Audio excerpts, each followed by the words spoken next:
and gentlemen, if you will now please stand and remove your hats and join our band and our cheerleaders, faculty, and staff as we honor the United States of America with the playing of the national anthem performed by the Sikeston High School Marching Band.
Now please remain standing for the playing of our school song, The Red and Black.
Ladies and gentlemen, good evening and welcome to Sikeston Public Schools Stadium for tonight's contest. As the host of this game, let's welcome our guests this evening, the Indians from Kennett. Let's wish students from both schools good luck, and we encourage all spectators at tonight's game to keep in mind that good sportsmanship is expected at Sikeston High School. As we get set good examples for our students, players, and youngsters in attendance.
One like this. I was going to ask him how good it is. Your ball boy. Yeah, big ball boy. That's kicking.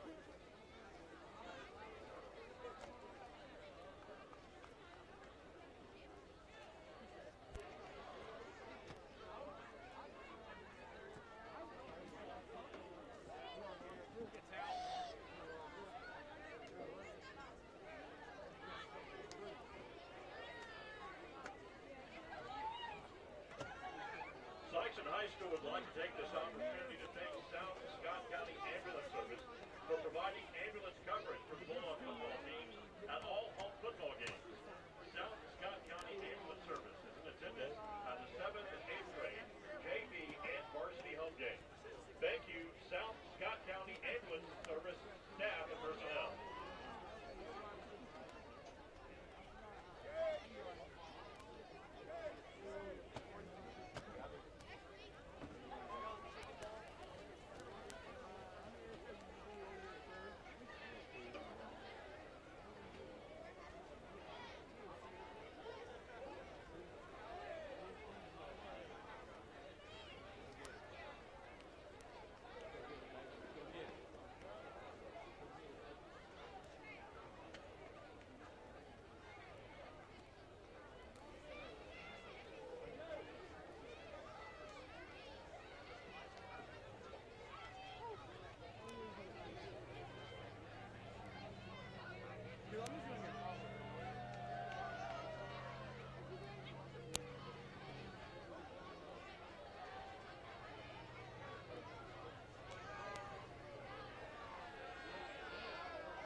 John.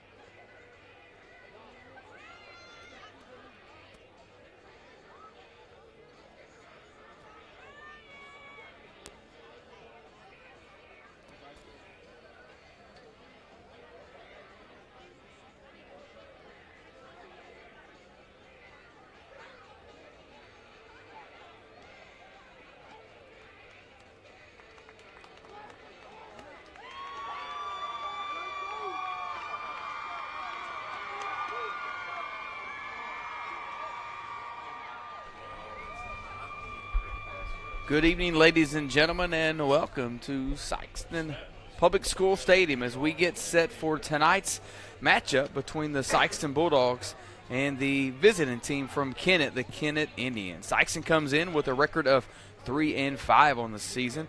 The Indians come in with an unblemished record at 8-0 on the year. ranked number 4 in Class 3 in the state of Missouri. I'm Chris Hotchkiss alongside my partner for tonight, as always, Mr. Jeff Williams, and we will be bringing you tonight's action. It is senior night. We were able to celebrate the senior football players in pregame activities. Hope you were logged on or turned to Charter Cable and was able to be a part of those senior activities before the game. There was about 12 to 15 senior football players that were out there getting recognized. At halftime tonight, we will also recognize the senior band members. So the Sikeston Marching Band will perform at halftime, led by those seniors, as they'll be performing for the last time here at Public School Stadium here during the regular season. Could be back next week, partner. Don't know yet. Don't know, yeah. Not looking too good, and we can talk about those district ramifications as the night goes on, but right now Sikeston is the 5th seed in Class 4 District 1, so they would be on the road right now. We'll talk about some of those scenarios tonight, but it's going to be a good matchup here, Sikeston versus Kennett. Kennett comes in, Jeff 8-0, highly touted offense on the ground. Yeah, excuse me. You're right, Chris. Kennett has had an outstanding season so far, undefeated and ranked high in the state. And from all accounts, they have a very powerful offense.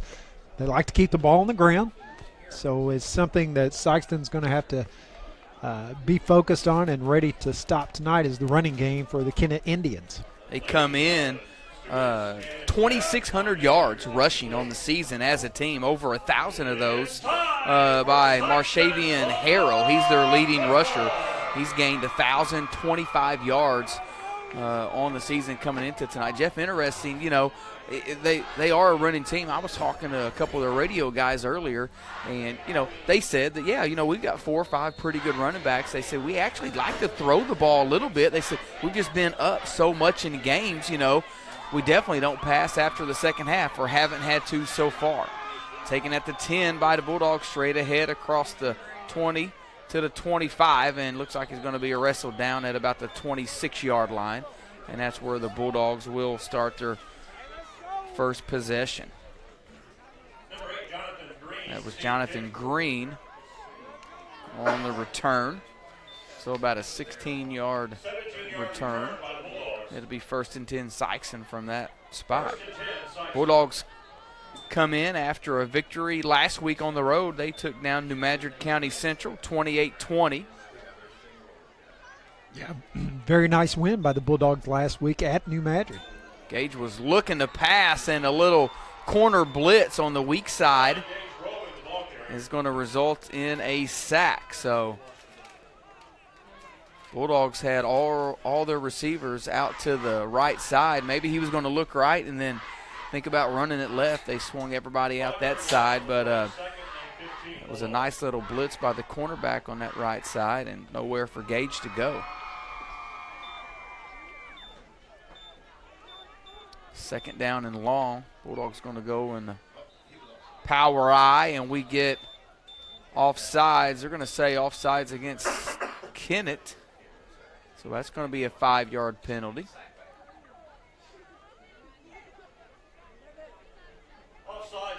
It's going to bring them close to the original line of scrimmage. Yeah, they had 2nd and 15, so it's going to be 2nd and 10 now. 2nd and 10 below. Gage is coming off an outstanding performance last week at New Madrid. He threw for over 200 yards, did the senior quarterback, and ran for over 100 and had a pair of touchdowns. He's had a good senior campaign, missed a couple games with injury, but pass over the middle, complete to Sam Drury. Got across the 35 to the 36. He's going to be about a yard short of a first down. Yeah, Gage took a hit just as he released that ball.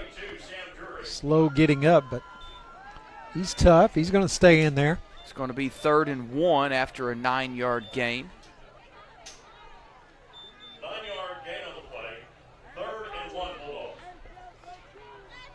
Go to that power I here are the Bulldogs. And Graham out in motion straight ahead, trying to push the pile. Going to depend on the spot. We do have a flag on the play, though.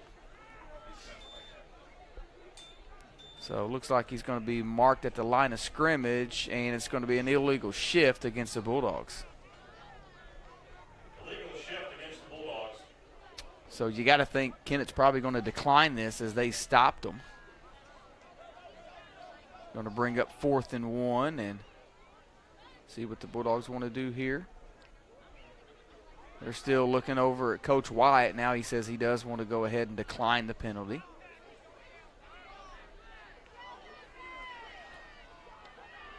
Looks like the Bulldogs are going to go for it here on 4th down. Yeah, they're staying in that shotgun here. Now Gage can kind of, pooch it here if he wants to. And looks like the Bulldogs are going to go ahead and take a timeout. They want to talk about this 4th and 1. That'll give us a chance to step aside also. 10:31 left, first quarter action, no score. For providing sports medicine coverage for Bulldogs at practices and home and away football games. Missouri Delta has spent more than a decade caring for Sikeston athletes, and we thank them for all that they do. Sikeston High School and Missouri Delta Orthopedics, your athlete's first line of defense.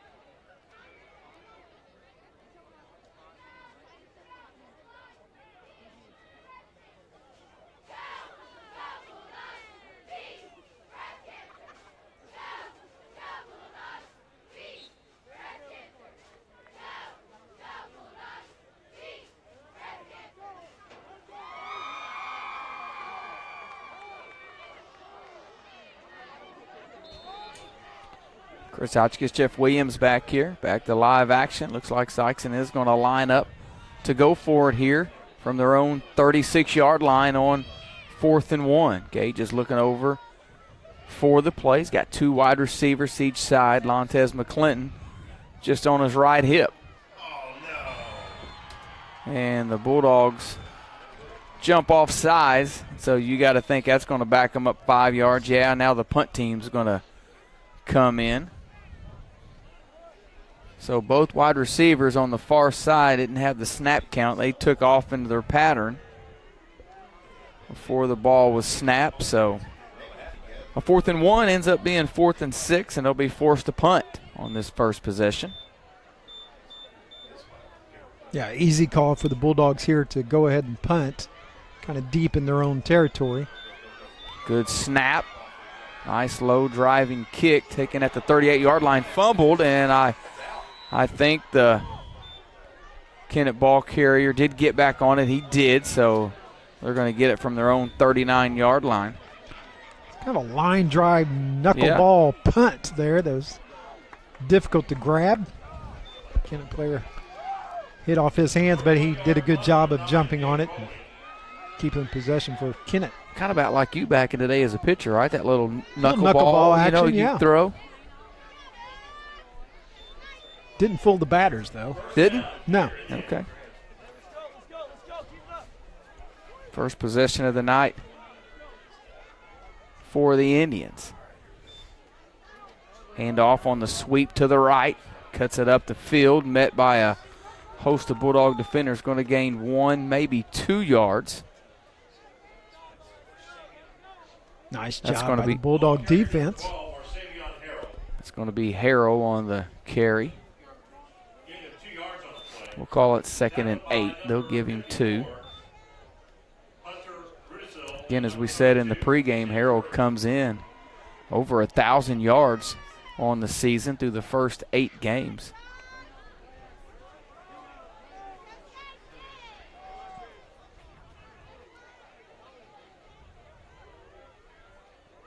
Harrell moves to the left side of the quarterback this time. Quarterback keep. Good read there.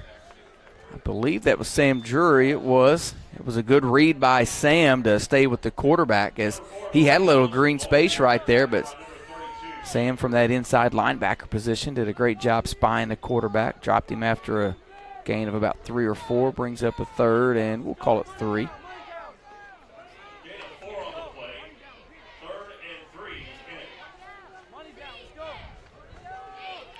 Early first quarter action here in this game. The clock goes inside 9 minutes here in this first quarter. Harrell sweep to the right, and he's going to have enough for a first down and a little more. Needed 3, and probably got about 7 or 8.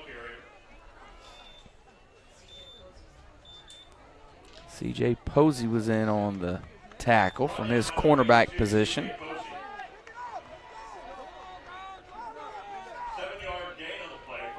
For the first time tonight, the Indians move in Bulldog territory.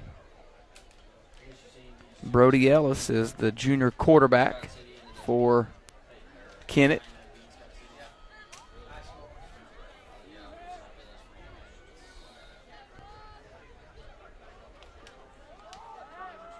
Hand off to Harrell right up the middle, powers his way across the 45 down to about the 41-yard line. Nice pickup of about 6 or 7 on the play. Harold's a good runner, Chris. You can see that he's nothing flashy or fancy. Right. He just hits his hole, and he hits it hard. Seth Copeland was in on that tackle. Seth leads the Bulldogs, 92 tackles on the year. Had 18 last week against New Madrid for the senior linebacker.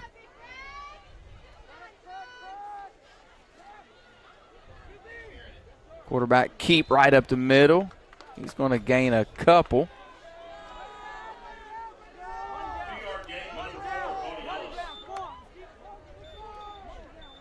We're going to give Ellis a gain of 2, so that'll bring up a 3rd down and 2 here.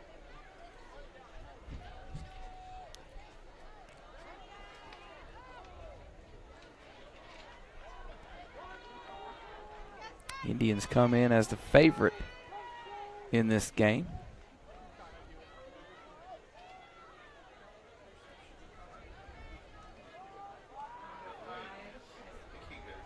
Sweep over to the right side, and again,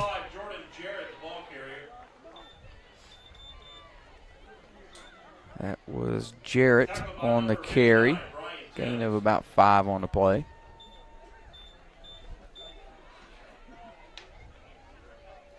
And a fresh set of downs here for the Indians.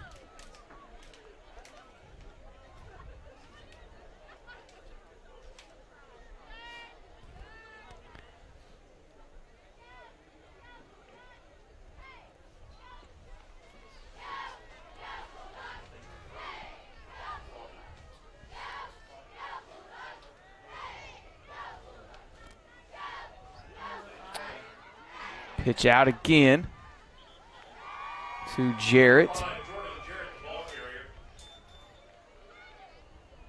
He was out there around Posey's area again on that tackle. He's going to gain probably 6, maybe 7.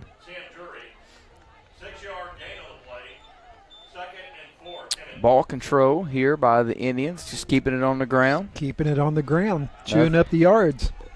Chewing up the yards and chewing up the clock. Nothing fancy, just 4 or 5 yards at a pop, and that's all you need. Big hole off the left side by Harrell. He did cut it back up the middle, got across the 15 down to about the 12-yard line. So that's a longest run, as that was a gain of 14. Copeland in on that tackle again, along with Brian Jasper. So it's going to be a 1st and 10 from the 13-yard line, they'll mark it. Ellis hands off to Harrell again. Seth Copeland again on the tackle after a short gain. That was a good job by Seth reading that cutback. Yeah, nice job, Seth Copeland. He's had a really nice season. Sure has. I think Seth's a 3-year starter. I think he started for Coach McGill when he was the defensive coordinator as a sophomore, and has just improved and gotten better each year. And he's that leader of the Bulldog defense.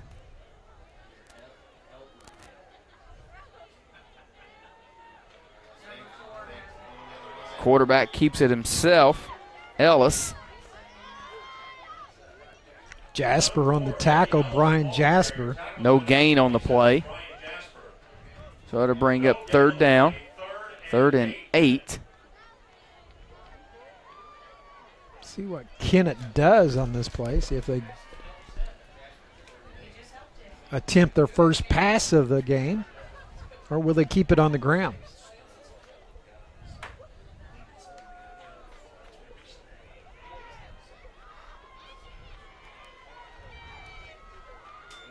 Hand it off right side now. Harrell found some room. Got inside, or started to get inside the 5, but they'll stack him up right there. So he's going to be a little short. He's going to gain about 6, maybe 7 on that play. Yeah, Chris, he's going to be about 2 yards short of the first down. It's going to bring up 4th and 2. I'll tell you, that was Seth Copeland again. Did a really good job keeping him at that 5-yard line. I tell you, I got the pleasure of sitting right here by Mr. Sparlin, and he's got this little TriCaster that he can back it up and rewatch plays, and I've been watching them with him, and he's going to get the first down. I tell you, it looked like the Bulldogs had him at the point of attack, but just couldn't get him down, could they, on Harrell? Yeah, Harold kept running hard, kept those legs moving, and he picked up the first down. Yeah, he had a good replay right here by me, and it was just good, hard running. Trey Sullivan was in there, the freshman. So it's going to be 1st and goal now. Tell you, Kennett does a lot of pulling with the guards. I mean, there's a lot of movement on that offensive line. They're pulling and down blocking, and there the guards are pulling to the left right there. And it is going to be a touchdown for Harrell. So that was a lot of Harrell on that drive. Took him about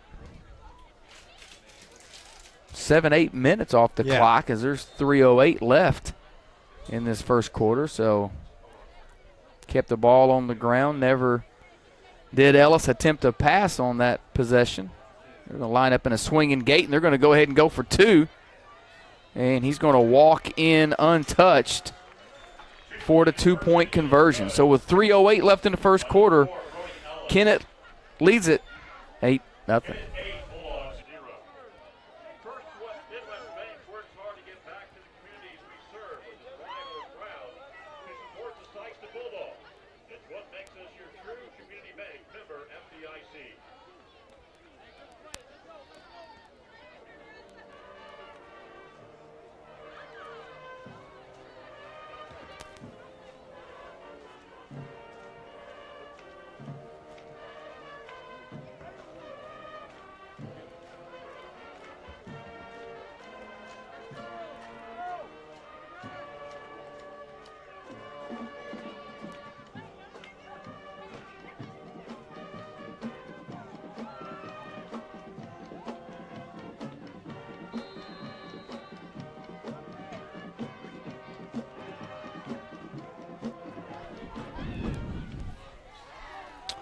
Deep kickoff taken at his own 7-yard line. Right up the gut by Green. Powers his way across the 25 to about the 27-yard, maybe the 28. They'll mark him down. 3:01 left here. First quarter action. Bulldogs find themselves trailing 8-0.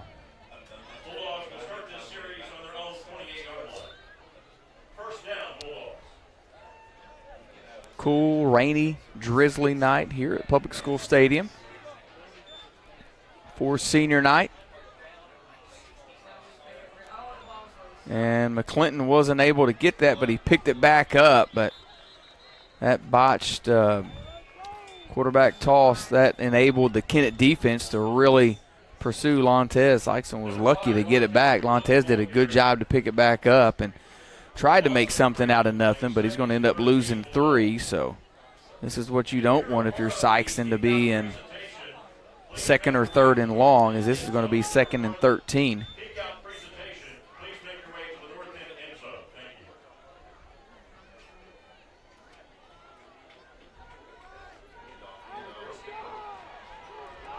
Hand off to Jamarlin Moore, straight up the gut. He's going to gain about 8 or 9 on the play, so he gets a good chunk of that yardage back. Yeah, nice run there by Jamarlin Moore. Saw the hole, hit it. Picked up about 8, 9 yards on that carry. Jamarlin's one of the seniors that was honored before the game. And stacked up is Moore on that carry. Nowhere to go. He's going to lose a couple. As there was a host of Kennett defenders in there, almost took the handoff from that exchange. It's going to bring up 4th and long. And Gage is going to line up the punt again as the clock continues to run inside a minute 30 here. First quarter action. Glad you're with us. Your home for Sikeston Bulldog Sports. A nice punt, and he lets it go inside the 20. And it's going to be down just inside the 15. So the 14. There is a flag on the play. Let's wait and see what the call is here.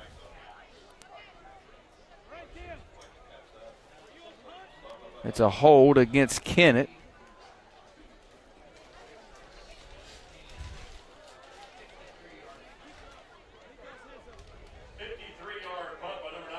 $53-yard punt. 53-yard, nice roll on the punt.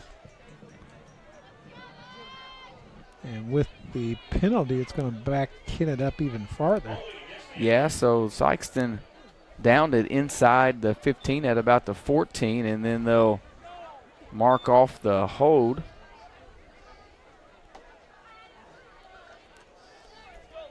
So it's going to be at the 9-yard line, it looks like. 5-yard penalty against the Indians. They'll start this series on their own 9-yard line.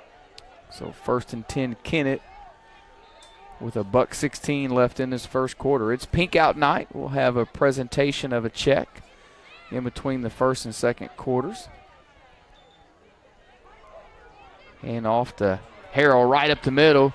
Jukes a defender to the outside. And that's a great open field tackle there by Gage, rolling from his safety position. So they were in the shadow of their own end zone, but all it took was one little burst of speed there by Harrell and got them back in business all the way out to the 38-yard line. Chris, here in the early going, we've seen a very effective ground game by Yes. Kennett. It all starts up front with the offensive line, and they've done a really nice job.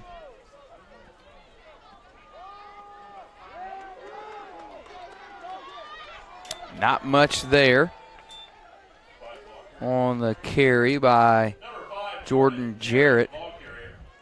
Tell you, Jeff, I've been watching number 57 down there, senior offensive lineman Jake Brooks. He pulls on almost every play. He's I can't tell if he's a right guard or right tackle, but he's on that right side of the line. I'm going to assume he's probably a guard. And he pulls on almost every play, and he's the lead blocker out there. And you can tell he's who they want to run behind.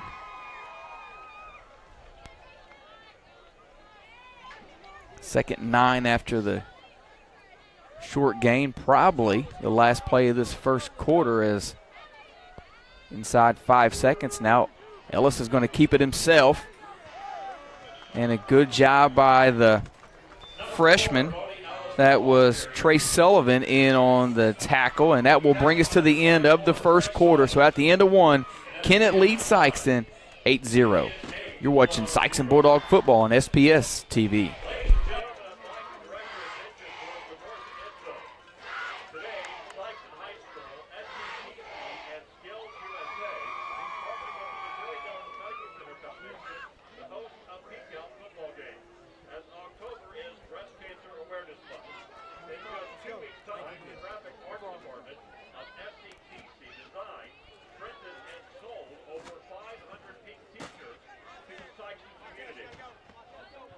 The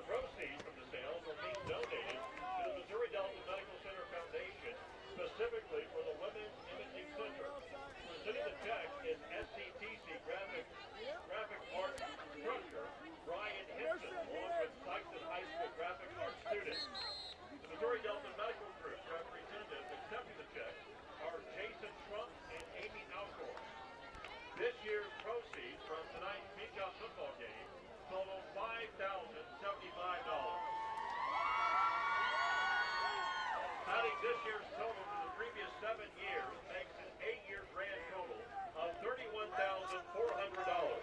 This remarkable amount is used to fight the tremendous battle of breast cancer in the Sikeston community. Thank you, Bulldog Nation, for your role in helping making this amazing donation possible.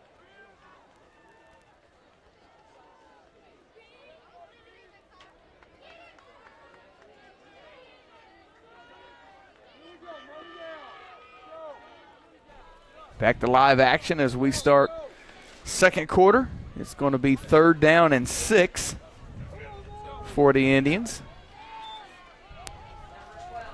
Hand off the right side. Harrell's got enough for the first down and more as he gets across midfield and dances his way down inside the 40 and is going to be brought down at about the 34-yard line.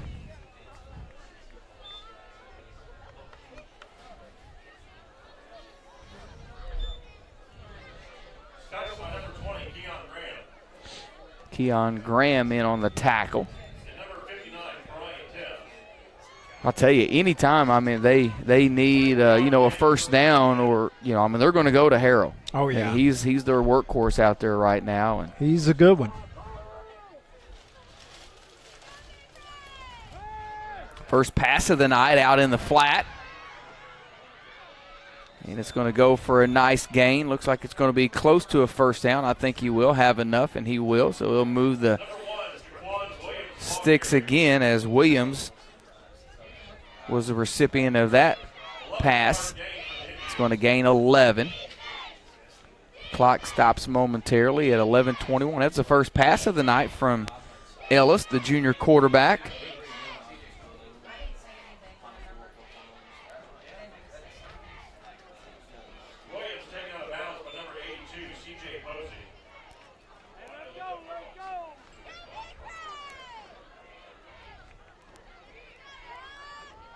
Ellis under center.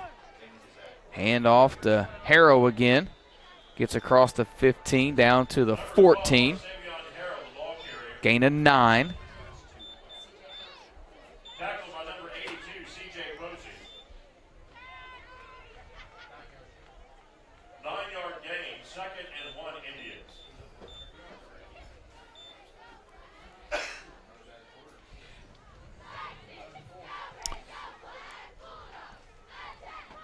Chris Harold just went over the 100-yard mark for the game already. We're 1 minute into the second quarter, so that tells you the ability from the senior running back.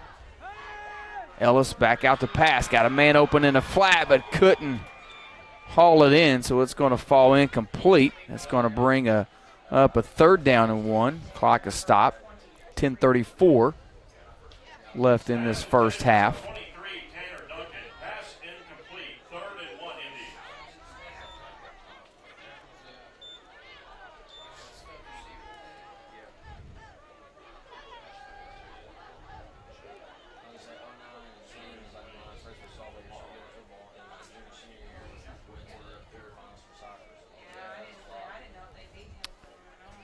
Third and 1 here. You got to think there's a good chance that this ball goes to Harrow again, and it does. Off to the left side this time, and he gets inside the 10, dragging defenders down to about the 8-yard line.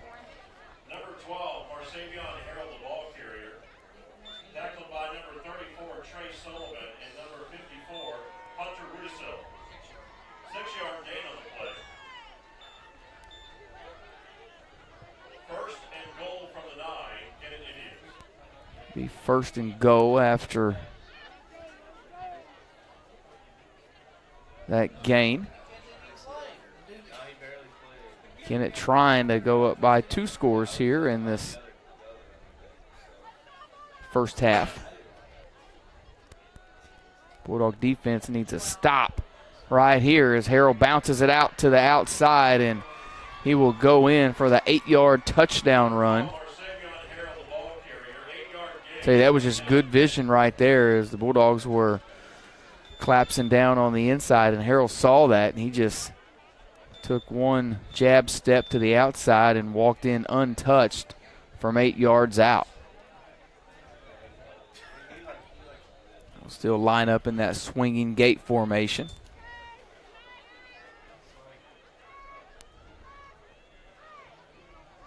they'll come up for the conventional extra point.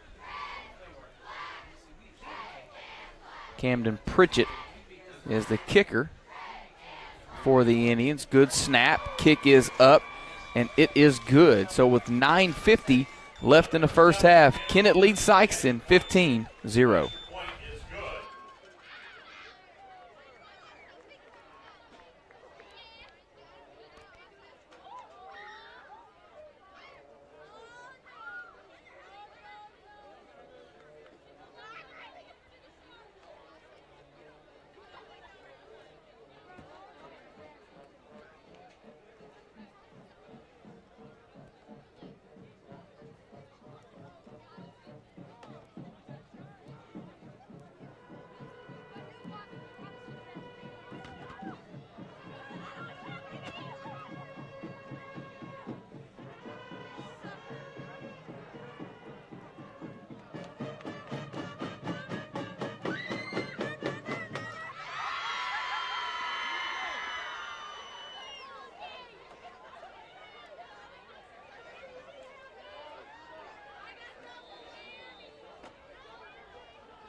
So that is Jonathan Green. Couldn't find the handle. Ball's a little slippery out there as we've had some drizzling rain, and so Green finally just had to fall on it at his own 20.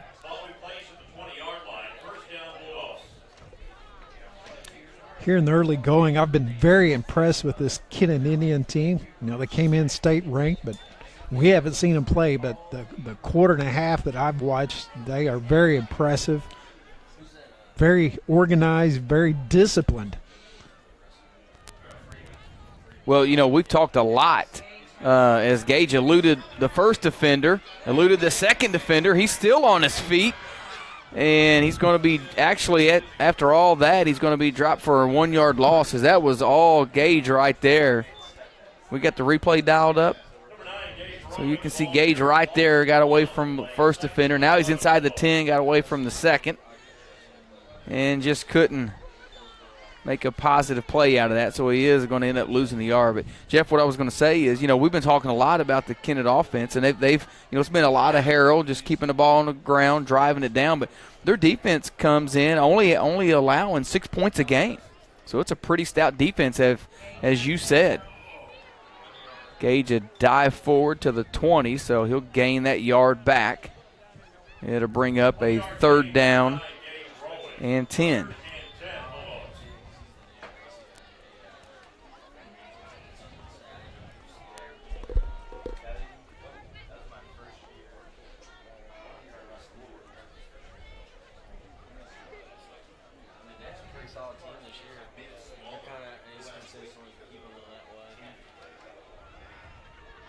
And Gage is swarmed up in the backfield as he was looking down the middle but didn't have enough time for anything. He's going to lose 5, maybe 6 yards. We'll call it 5 on that sack. That'll bring up 4th and 15.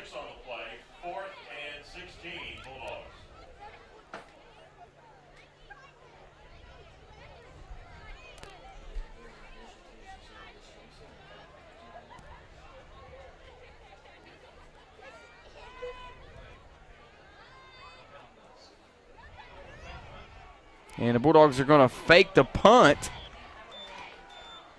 And they're going to gain about 5 or 6, but they're going to be well short of a 1st down. I think that was Keon Graham on the fake. Yeah, it was direct snap to Keon. Yeah. And he took off running, followed a couple blockers, got some yardage, but not enough for the 1st down. Kennett did a good job staying home on that fake, and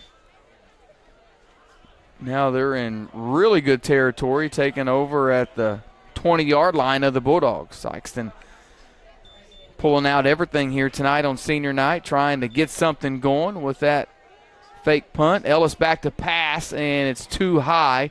Falls incomplete. So it'll be 2nd down and 10 after the incomplete pass.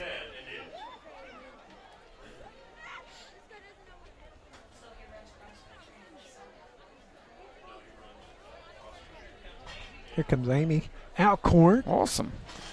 Talk to you, Mr. Hotchkiss. Come up and join us for an interview. Ellis under center.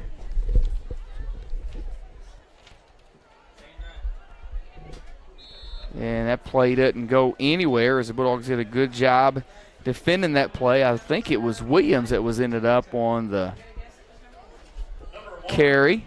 Williams, the ball carrier, loss of 3 on the play. We're going to lose 3, so it's going to bring up a 3rd and 13 here for Sikeston, for Kennett.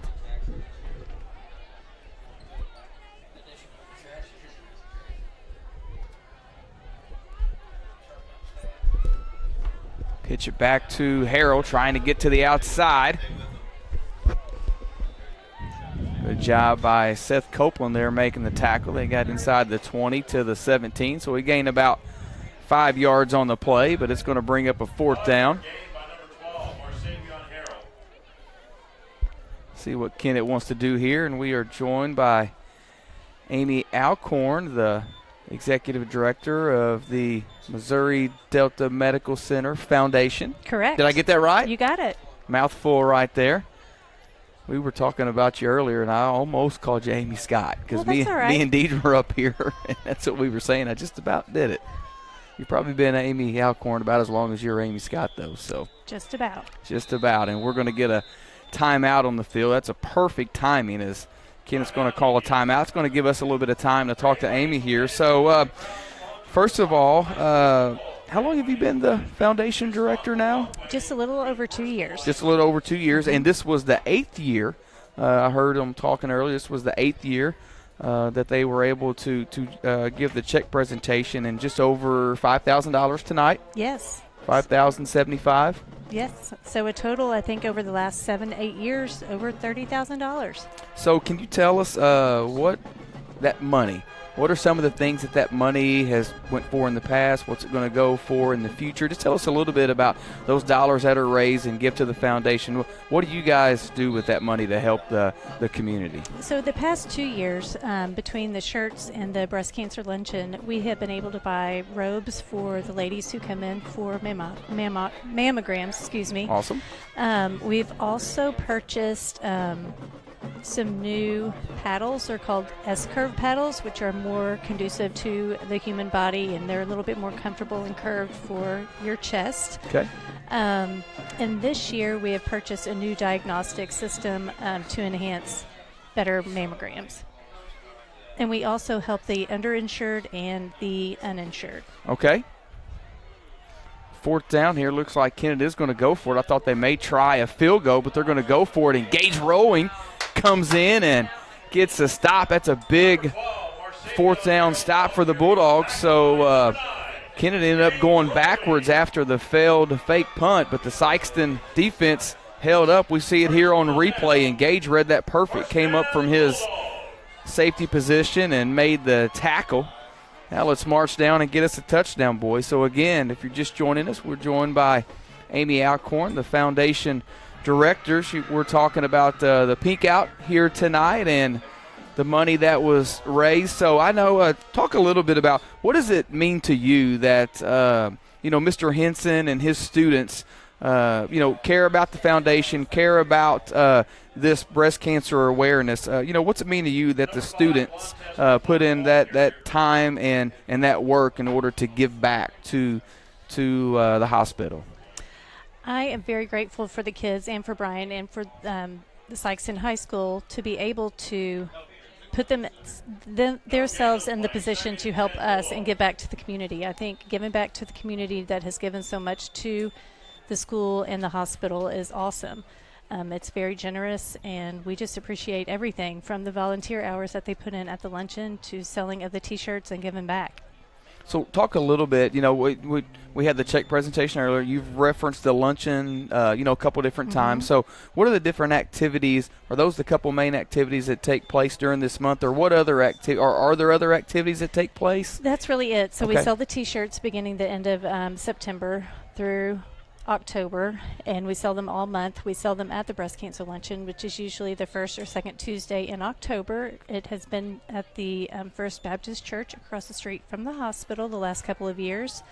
This year we did have a speaker, Dr. Montney, who was able to talk to us about the surgical side in detecting breast cancer as a physician, opposed to a breast cancer survivor, which we have had in the past.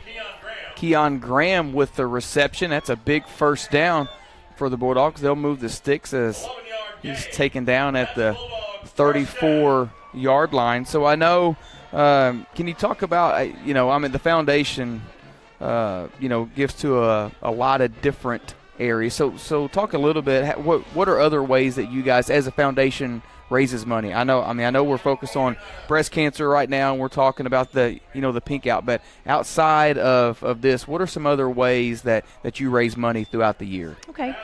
We, coming up next weekend, we actually have, it's called a Tacky Prom Party in Charleston. Awesome. So bring out your tacky prom attire from the 80s or 90s and join us. $30 a ticket. So all of that money raised in Charleston will go to the Adolescent Behavioral Health Unit. So you're going outside of 63801. Well, which is cool. We serve those communities as well. Perfect. Sure. Right. That makes sense. See, yeah. I didn't think of it like that, but you're right. It makes perfect sense. And then we also have the hospital ball coming up New Year's Eve, and we have Shades of Soul, a band out of Southeast Missouri as well.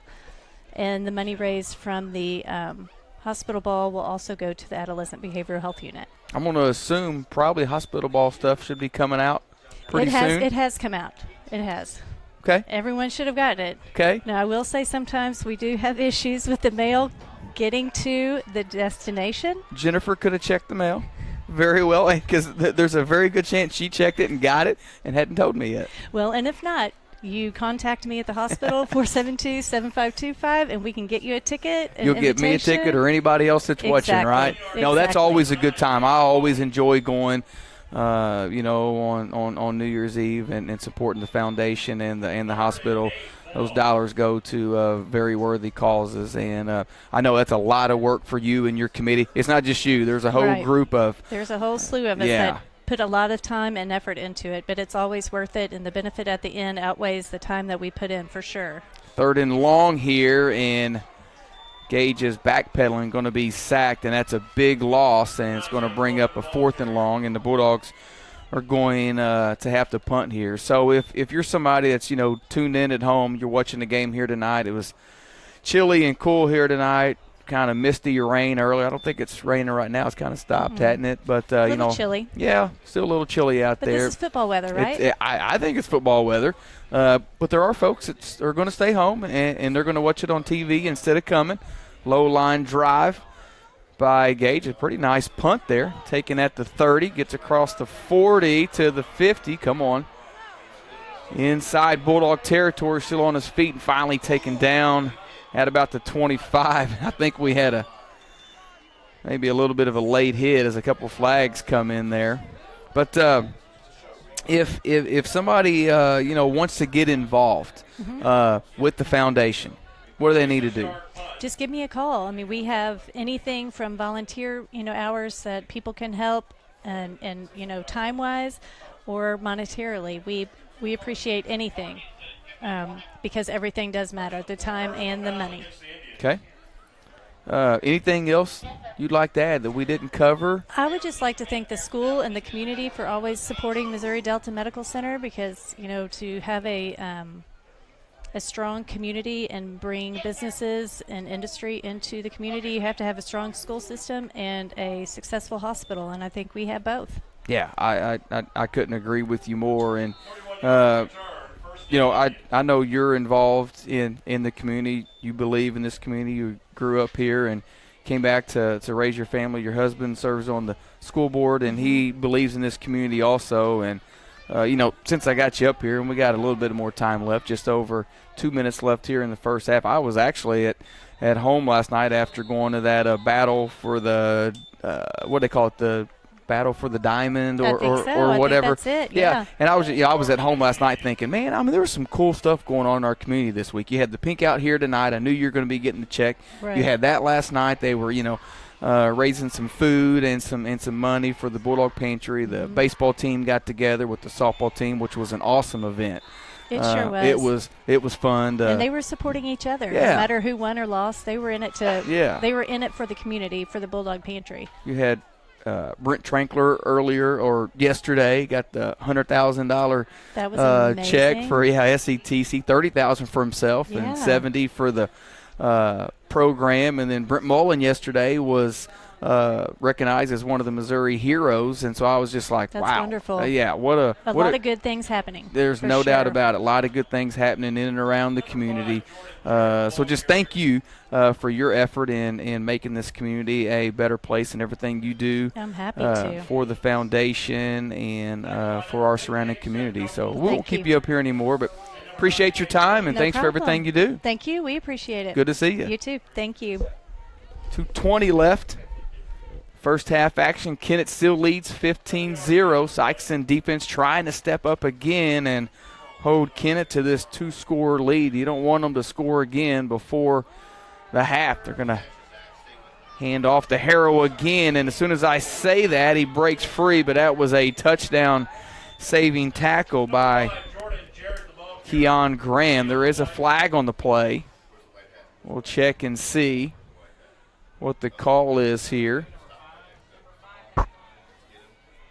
Kennett's walking backwards, so yeah, it looks like it is going to be against the Indians. It's a hold against Kennett.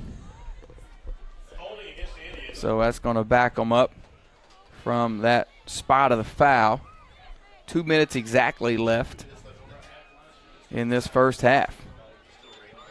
Amy did a great job, didn't she, Chris? She sure did, as Jeff is back with us. She's a natural up here. She could take over for my job, and I could sit back and eat some popcorn. Might want to get her back up here. No, I'm teasing.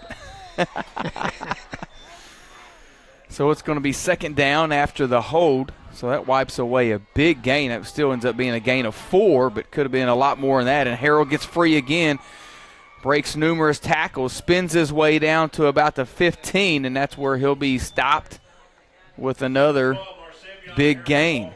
Chris, I have a question for you. Sure. Have we seen a better running back this season than Mr. Harold? I mean, we may not have. We've seen some running backs this year, but you're right. He may be one of the best that we have seen this year. Very elusive and just runs through tackles. I mean, you're not going to arm tackle this guy. You're going to have to hit him low and wrap him up, and that may not even be enough. You may need a couple of your friends also to help. This is a big minute 20 left here for this Bulldog defense, as you do not want to give up this score late in this first half.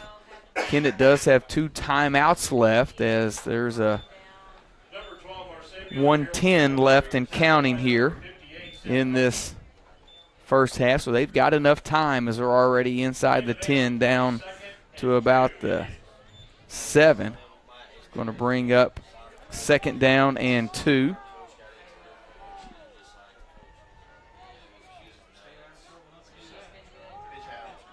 Pitch it back to number 5. Spins inside the 5, but he's stacked up right there. It's going to be close to a first down, as Jarrett was the ball carrier. He's marked right on the 5-yard line, so depends on where they put it down at, and they're going to go ahead and I thought they were going to bring the chains out.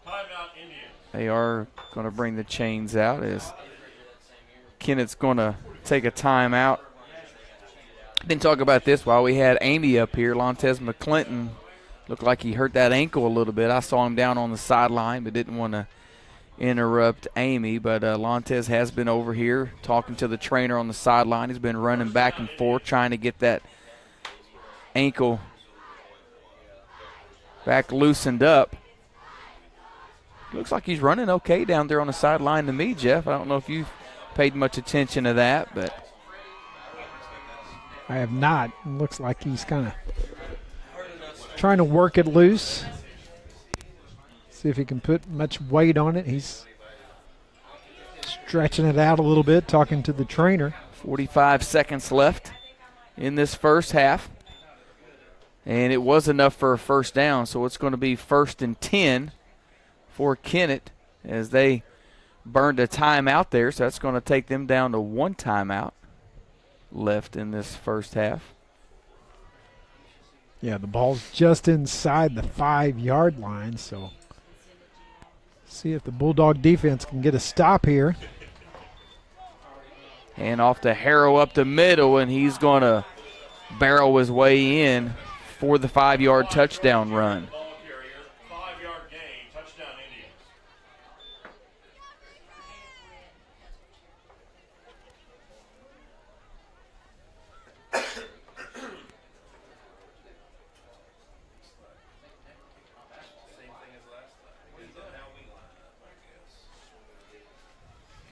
They're going to go from that swinging gate to the conventional extra point formation.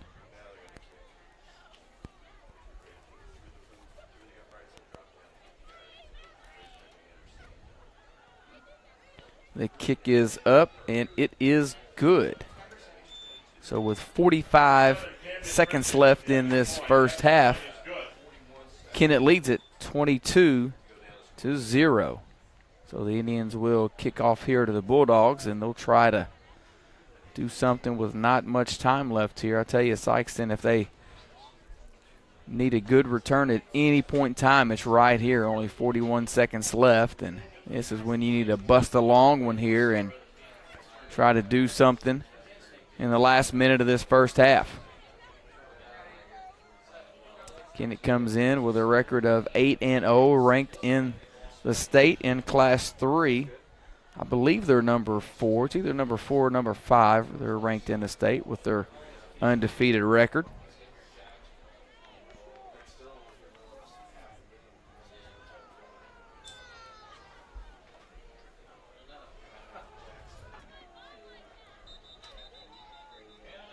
And we're going to get a flag.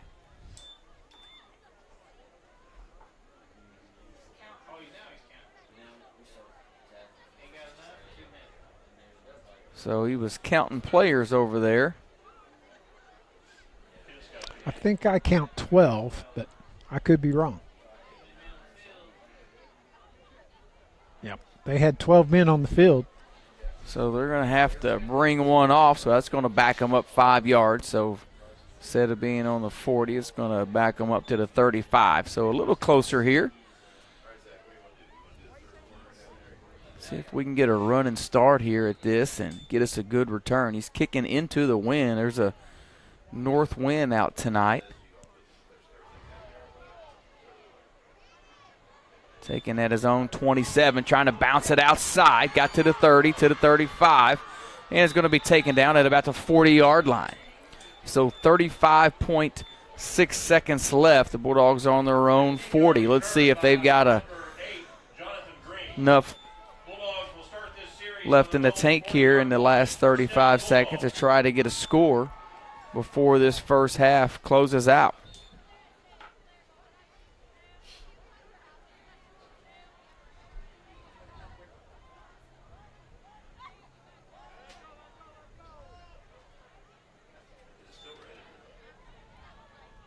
Handoff right up the middle. 5-yard gain on the play. That was Moore on the carry. 5-yard gain by number 2. We're going to go quick, are the Bulldogs.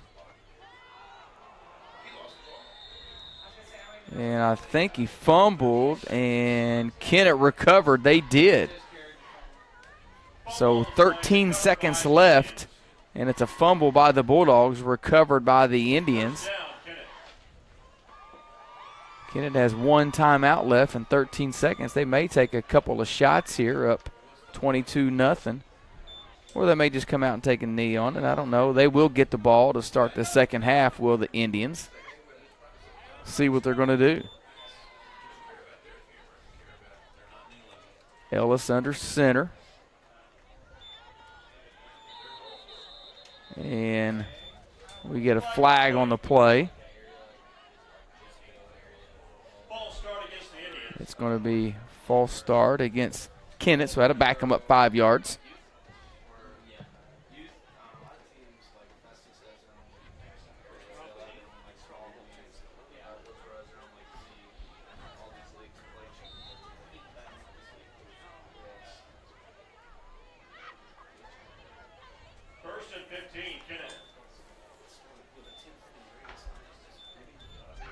Looks like Kennett's going to take one shot at it here, Chris. Got 3 wide receivers to his right, does Ellis. He's sprinting out that way. And, yeah, that's going to be offensive pass interference as the receiver pushed off. Only 5 seconds left as Gage was in coverage. Yeah, so you'll see here on this replay, Ellis giving it a heave down there, and it was very good coverage by Gage Rowan. You see he's in perfect position, and right there the Kennett receiver just shoves him down, trying to make the catch. Easy call right in front of the official, so that's going to back him up. Only 5.2 seconds left in this first half. Now maybe Kennett kneel on it, or maybe they won't. Maybe they may go for it again, Jeff. What are you thinking here? I think they'll go again. You think they'll go again? 15-yard penalty on the play.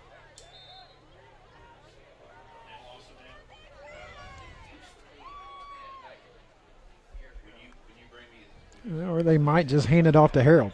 Yeah, that's not a bad play at all. 5 seconds left. This will be the last play of the first half. Ellis is looking over to coaching staff to see what they want to do. Looks like they are going to try to do something. And it's going to be incomplete pass as the horn sounds. I thought they may call intentional grounding or something as Charlie Boyce got in there. I thought he was going to get the sack, but they'll say that Ellis got the pass away. But nonetheless, it's going to fall incomplete, and that's going to end the first half with Kennett leading 22-0.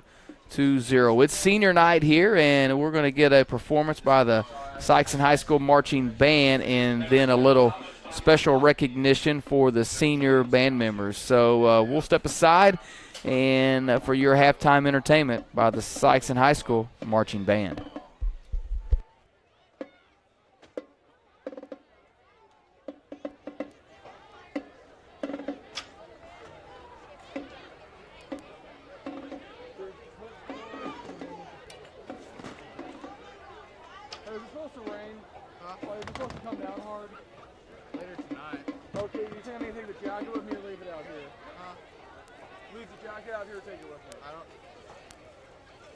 I'm going to leave it out here.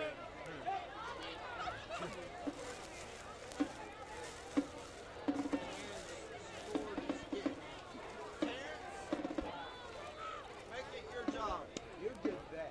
I did not do that. All right, we're putting the camera up. Oh, we're done with the down cam? Yep. Okay. So you said we're done for the night with the down cam? Yep. Okay. I'll get the cord up. I got a couple clips to be put on the news, but that's about it. Well, hopefully at least. For your halftime entertainment, the Sikeston Public Schools presents the Sikeston Bulldog Marching Band under the direction of Darren Stillman and Kim Whitehead. The drum majors are Brittany Bryers and Jeremiah Fuller. The trumpet soloists are Connor Clark and Madison Beck, and the trombone soloist is Seth Gilman. The band will feature the music of Journey, which begins with the songs Any Way You Want It and Open Arms, and concludes with the song Don't Stop Believin'. Drum majors Brittany Bryers and Jeremiah Fuller, is your band ready?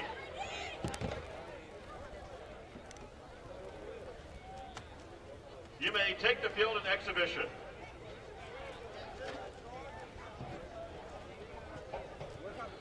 All right, Alex. Yes, sir.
Kirsten plays the flute. She's a red pepper, a member of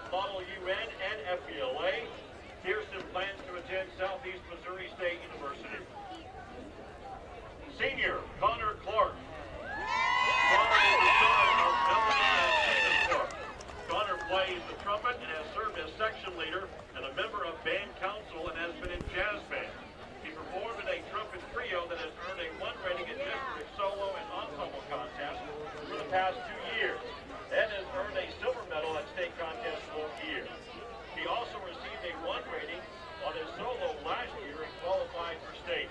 Connor is a member of the National Honor Society Honor Roll and plays on the tennis team. Connor plans to go into the Army Reserves, attend Southeast Missouri State University, and major in criminal justice. Senior Carissa Denning. Carissa is the daughter of Mark Denning. Carissa plays the clarinet and is a member of the color guard. She has participated in concert band and symphonic band and received a 1 in contest. She has been on the honor roll every year of school. Carissa Denning plans to go to college and study to be a pediatrician. She'd like to say thank you to her band family and for an amazing 4 years. Senior Alexander Ellis. Ellis is a percussionist. He has earned a 1 rating in district solo and ensemble contest, qualifying for state contest in both his sophomore and junior year. He has served as a section leader. Alex qualified for DECA Internationals his junior year and is serving as DECA president. Alex plans to attend Missouri University and major in pre-med studies and then attend Mizzou to pursue a career in psychiatry. Senior Sierra Irwin. Sierra is the daughter of Sheila McCain. Sierra plays the clarinet and has been awarded the Instrumentalist Merit Award. She will receive her CDA upon graduation. She is a member of Key Club, Future Teachers of America, and the Grow Your Own Teachers program. After graduation, Sierra has plans to major in elementary education or music production. Senior Lauren Hornback. Lauren is the daughter of Steve and Renee Hornback. Lauren plays the clarinet, bass clarinet, and is a member of color guard. She has been selected to all-district band for 4 consecutive years and has received gold rating for solo and ensemble contests at state. She has served as color guard section leader for 2 years. She has been on honor roll as a member of FTA, Grow Your Own Teachers, and Red Pepper. Lauren has danced at Melissa's Studio for Performing Arts for 13 years and competed for 10 years. She has choreographed for the Sikeston Little Theater as a member of Key Club and is currently serving as president. Lauren plans to attend Southeast Missouri State University and major in music education. Senior Rory James.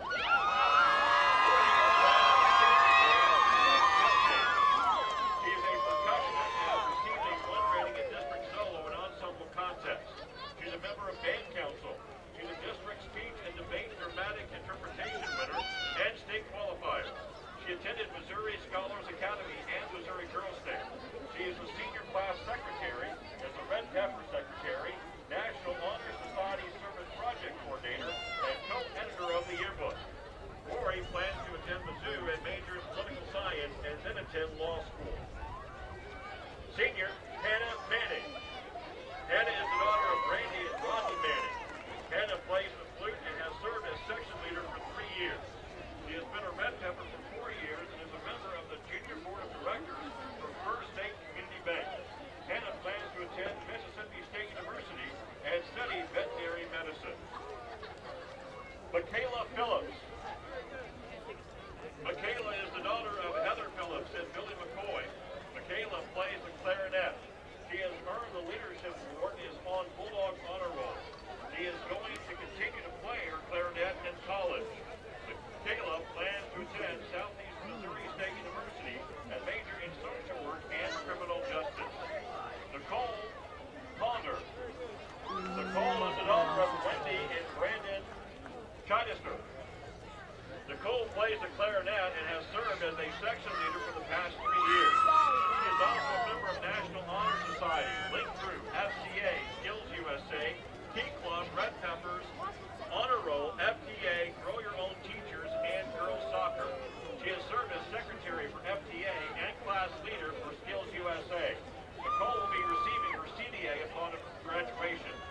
Nicole plans to attend Three Rivers Community College and then transfer to Southeast Missouri State University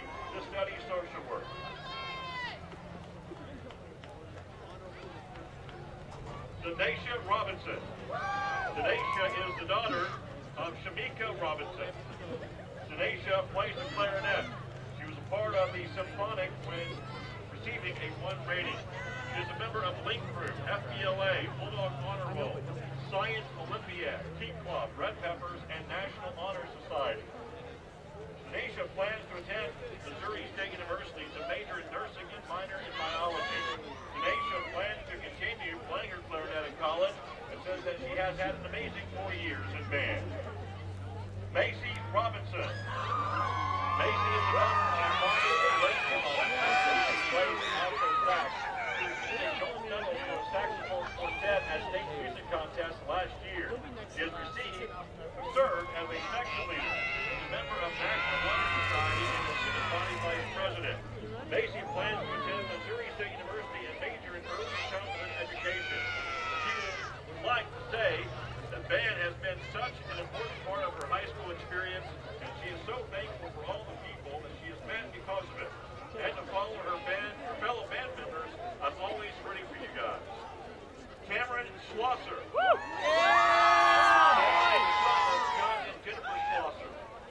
Cam plays the trumpet and baritone. He is a member of DECA, FBLA, and Model UN. Cam has accomplished the highest rank in Boy Scouts, the Eagle Scout.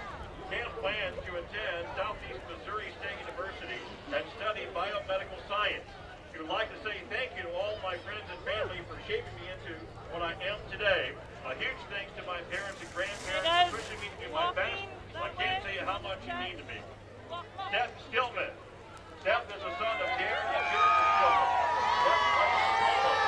Steph has been and 3 times and served as section leader for 3 years.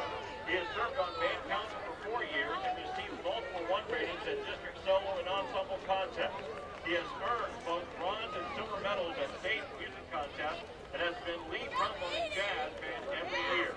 Steph is on student council, a member of Link Group, Honor Roll, Grow Your Own Teachers, National Honor Society, and is on the Bulldog leadership team.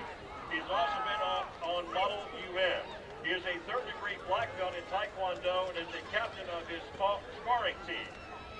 Seth plans to go into the Army Reserves while attending Southeast Missouri State University. Audrey Testa is the daughter of John and Diana Testa.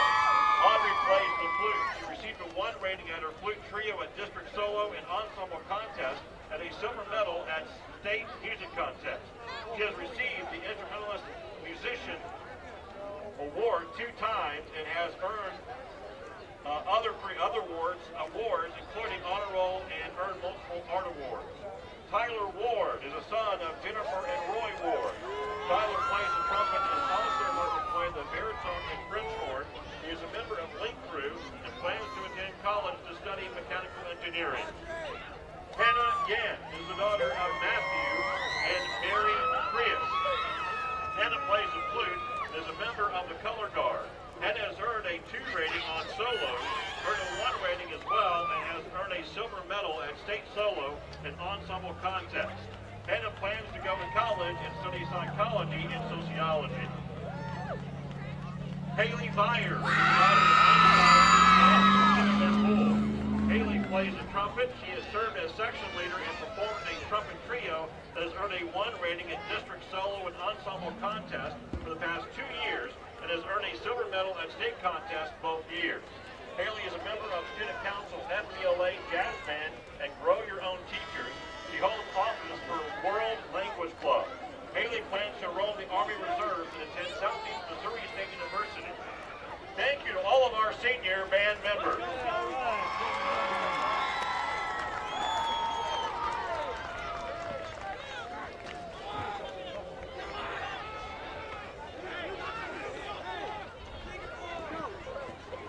At this time, our senior band members will play Red and Black.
checking, the best free checking account with no minimum balance and no monthly service charge. Best of all, every new checking account receives an awesome free gift. Call, click, or come by Focus Bank to open a really free checking account today. Member FDIC and equal housing lender.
Welcome back to the start of the second half. Bulldogs will be kicking off to Kennett.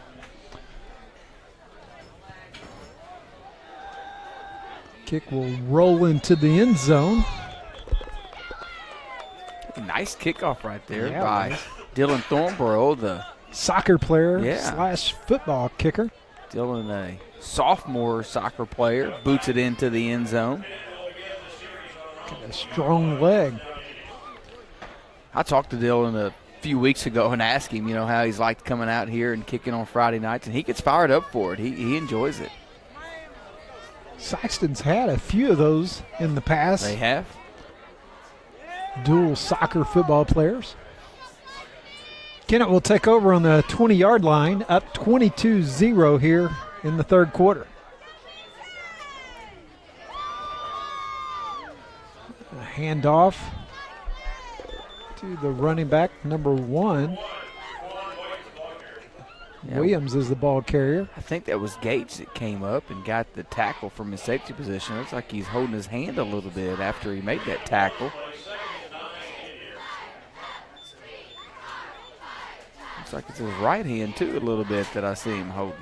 Not a good sign. You got to get that figured out here in just a little bit. Pick up 1 yard on the carry. 2nd and 9 for Kennett.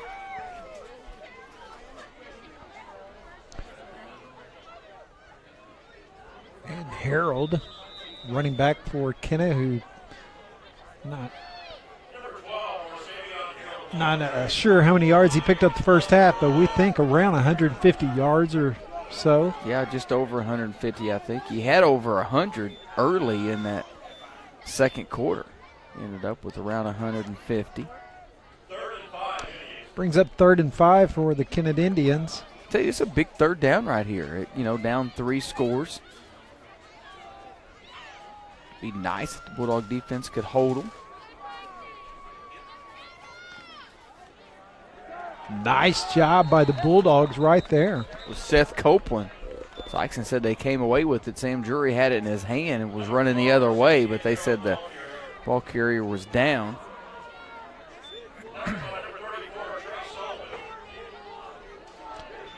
Sullivan, the freshman for the Bulldogs, in on the tackle. Brings up 4th and 7 for Kennett. It's going to be a punting situation. Gage back deep to receive this punt. Nice low line drive.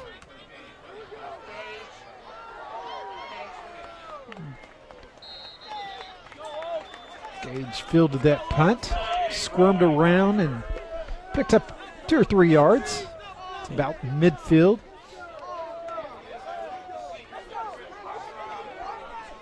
Just on the side of the Bulldogs on the 49-yard line is where the Bulldogs will take over. Well, Gage just does everything, doesn't he? I mean, he's He your does. safety, he's your punter, your quarterback. He's, receiving punch right there, running them back. He's just a do-it-all senior. Gage attempts a pass that's knocked down at the line of scrimmage. Brings up 2nd and 10. Well, I couldn't tell if that was 32 or 33, but he almost just picked it right off as he timed Gage's pass perfect. Did the defensive lineman jumped up and almost picked that pass straight out of the air. A host of defenders in there on Gage. Yeah, I mean, there's 3 of them in there as he gets hammered. Helmet comes flying off. Holding call is declined. Brings up 3rd and about 17 for the Bulldogs. Loss of 6 on the play, 3rd and 16 Bulldogs. I think they usually do that.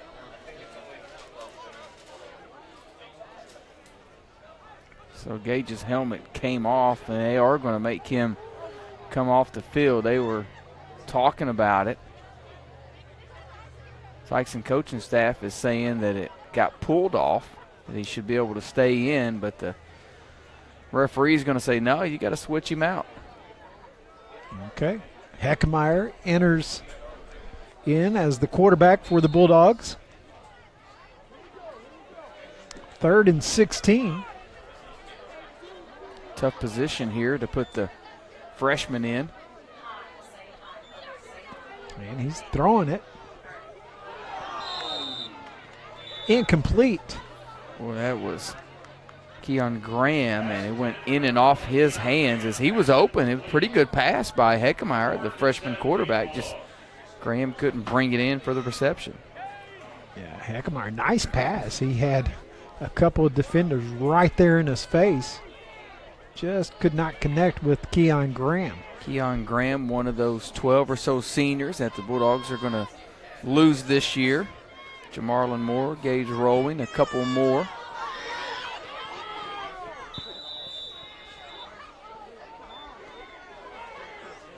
It's a low snap on the punt.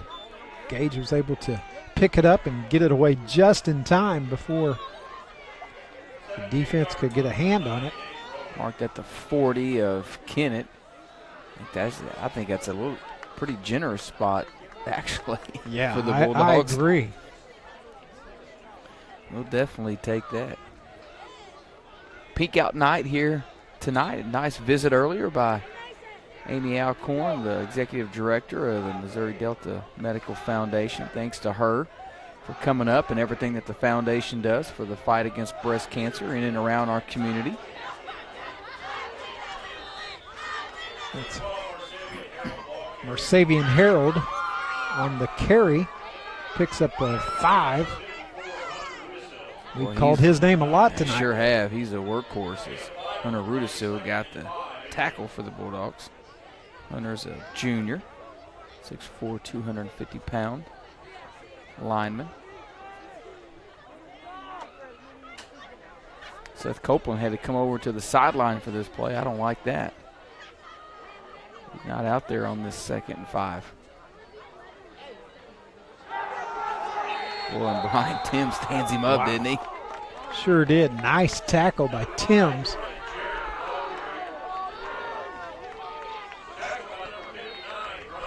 Two-yard loss on the play. Brings up 3rd and 7. You know, Timms is only a sophomore. Sophomore, yes. Bulldogs have a couple of freshmen that start out there on this defense, couple of sophomores. Chris, next week's first week of districts. It is. Bulldogs don't know for sure. Looking right now like they will be on the road, but don't know that for sure.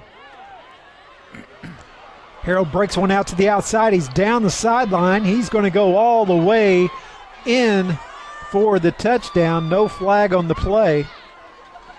That's a 57-yard touchdown run by Harrells. He just got to the outside and just out-sprinted everybody.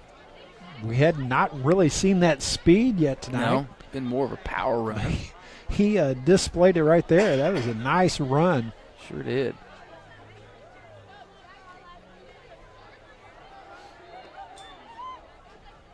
See what Kennett does on the extra point attempt. Once tonight, they ran in for the 2-point conversion. Looks like they are going to go ahead and go for 2. Pitch out to, and the Bulldogs did a nice job of stopping that. 8:06 left in his third quarter. It will stay Kennett 28, Sikeston 0. Step aside for a quick break. You're watching Sikeston Bulldog football on SPS TV.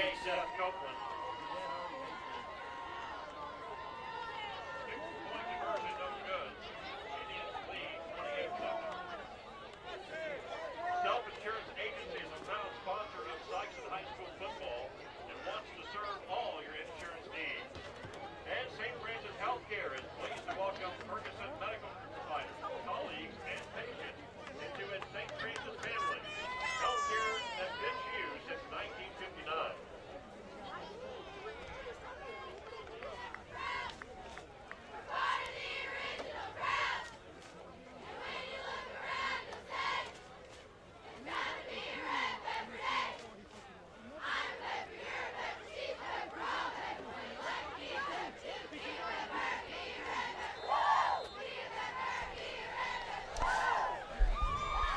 Kennett has taken a 28-0 lead here, 8 minutes left in the third quarter.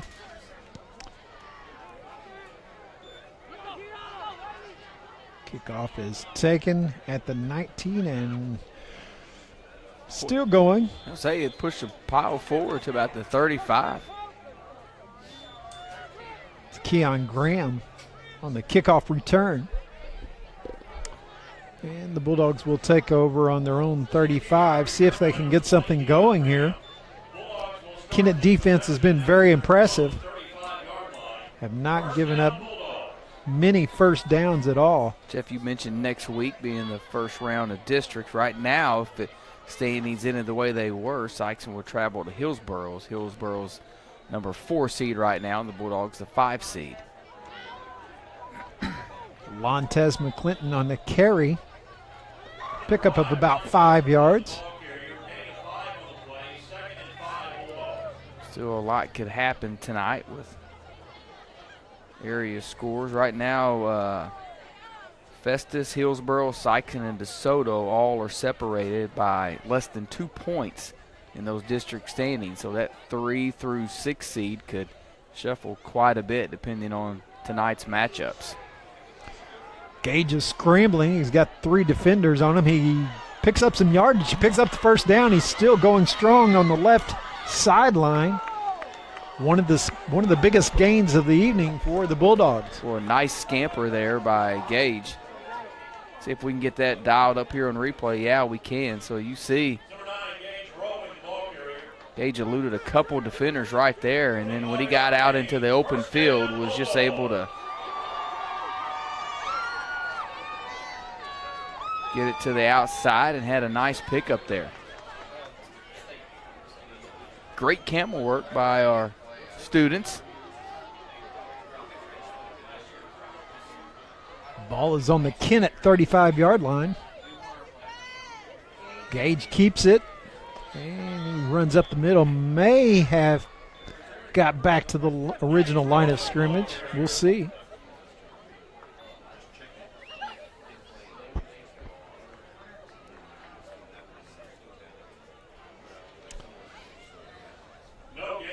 No gain, brings up 2nd and 10 for the Bulldogs.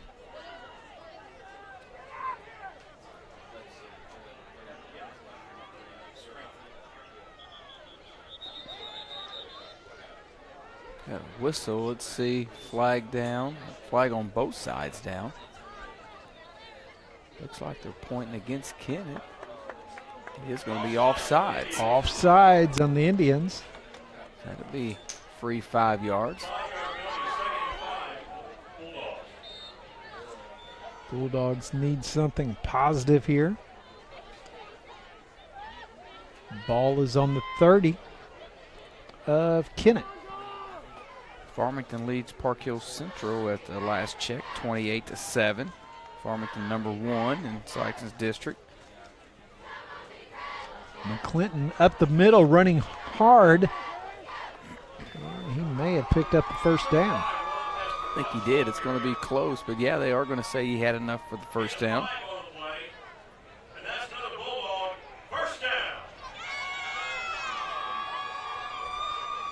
Bulldogs have something going here on this series. See if they keep it going.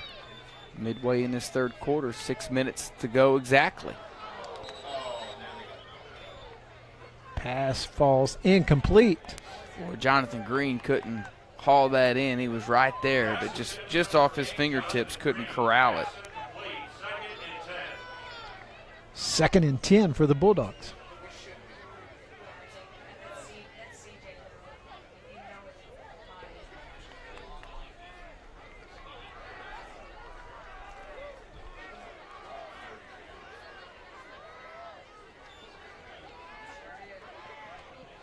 Gage dumps one off to Lontez McClinton. Montez rumbles his way down to about the 19. It's going to be a gain of about 6. They'll probably give him somewhere around there. About a 6-yard pickup. Brings up 3rd down. 3rd and 4.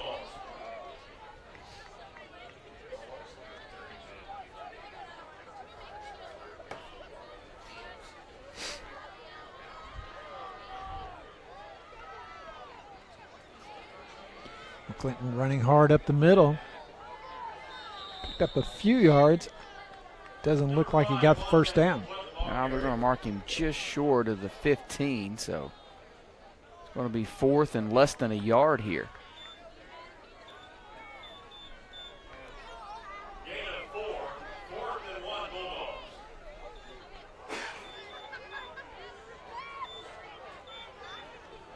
You need the offensive line just to hold up the guy in front of you. You don't have to hold him up long just for a split second, and let's get enough push here to get this half yard. He is going to have enough for it. Nice job by the offensive line and by Lontez to get that yard that they needed.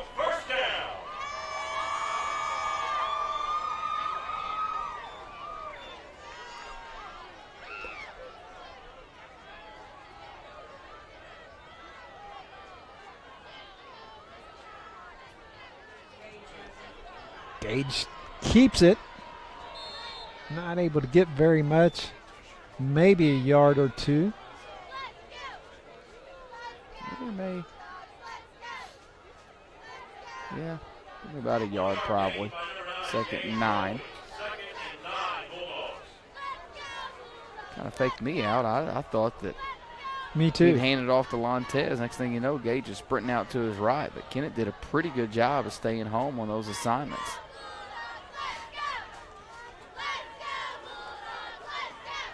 Ryan Jasper in at running back. Gage rolls out to his left. He's looking. Got all kinds of defenders all over him, and he did not have very much room to maneuver. There's a flag down. It's in the area where you would think is probably holding.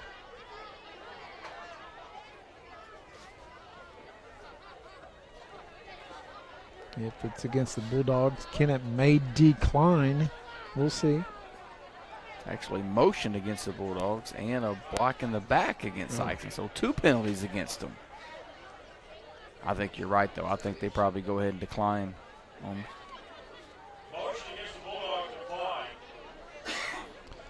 But they'll take the block in the back. Yeah.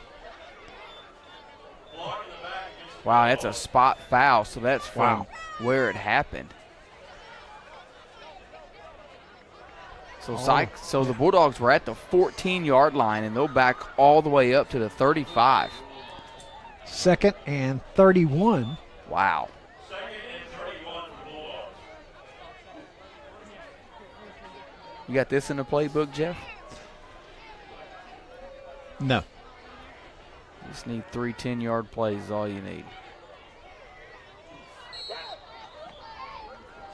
Well, that was a nice pass, just a little bit behind there. Jonathan Green tried to make a sliding catch, but couldn't. Good thought, though. Good thought. Nice try. Play was set up.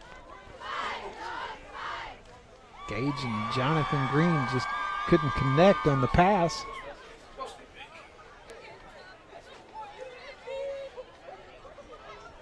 Brings up third down, 3rd and 31.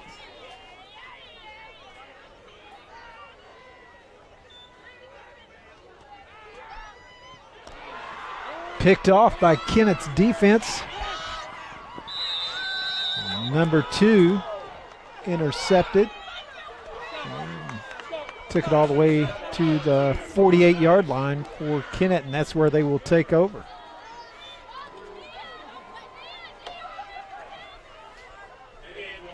We're just probably locked in a little bit too much on his receiver there, was Gage. So Bulldogs made it all the way down to the 14. You thought they were maybe going to punch one in there and cut into this Kennett lead, but just not able to, as that penalty was a backbreaker. Forced them into 2nd and 3rd and long there, and easy interception by the Indians. 3:08 left in this 3rd quarter.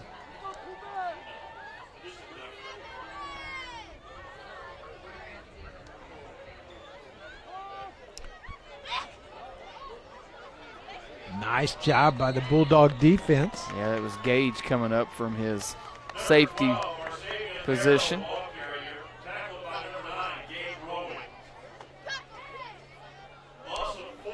Loss of 4 on the play. Harold was the one on the run. Harold's got over 200 yards rushing in this game. Had over 200 yards, but Gage has dropped him for a couple losses. He's probably still over 200, but yeah, he was at 210, I think, is is what 210. Derek said. That was a loss of 4 right there, and he did lose a couple earlier also. It's going to force Kennett to call a timeout. 2:25 left in this 3rd quarter. They lead 28-0. I'll tell you, instead of taking a break, we'll just keep it right here. Jeff, me and you earlier today were talking off air a little bit. We mentioned a little bit with Amy Alcorn, but a lot of positives this week in the Sikeston community, and specific, a lot of things going on in the Sikeston R6 school district. Tonight we had the check presentation for Pink Out, donation of over $5,000, bringing that 8-year total to over $30,000. I think it's $31,000 and some change. So that's good stuff by Brian Henson and his students that they do each and every year to support this Pink Out game and breast cancer awareness. But last night we had a battle for the diamond. The boys baseball team took on the girls softball team, and I got to go out and watch most of that game. That was a fun time. They were, taking in money and food for the Bulldog Pantry. So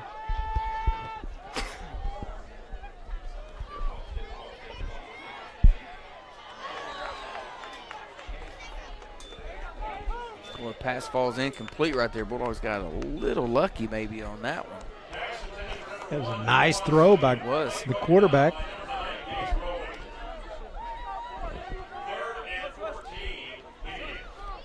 Also, Sikeston Career and Technology Center welding instructor Brent Trankler, he was awarded a $100,000 check yesterday. $70,000, my understanding was $70,000 of that goes to the Sikeston Career and Technology Center, and he gets to keep $30,000 of himself. So that's a huge honor for Mr. Trankler and his students and our district as a whole.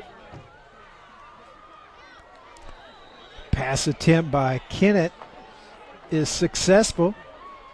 They take the ball all the way down to near the 20-yard line of the Bulldogs. Gage was in on the tackle. Yeah, going back to what you said, Chris, very nice achievement by Mr. Trinkler. It's my understanding only 3 teachers were awarded that grant or that check. In the entire nation. And he was one of them. Yeah. One of 3 that got the $100,000. There Yes. there was like 12 or so, I think, $50,000 winners, but he was one of 3 in the entire nation to win $100,000. Here's a run by number 24 for Kennett. That is Poyam. Poyam punches in from 20 yards out. Makes it 34-0. Yeah, 34-0. Get a point on the board here, Kennett, and they will get a turbo clock going here if they are able to. Sikeston trying to keep that from happening here, though. Late third quarter action. Kick is up, and it's no good. So no turbo clock. It'll say 34-0 with a minute 38 left. Well, there's a flag on the play.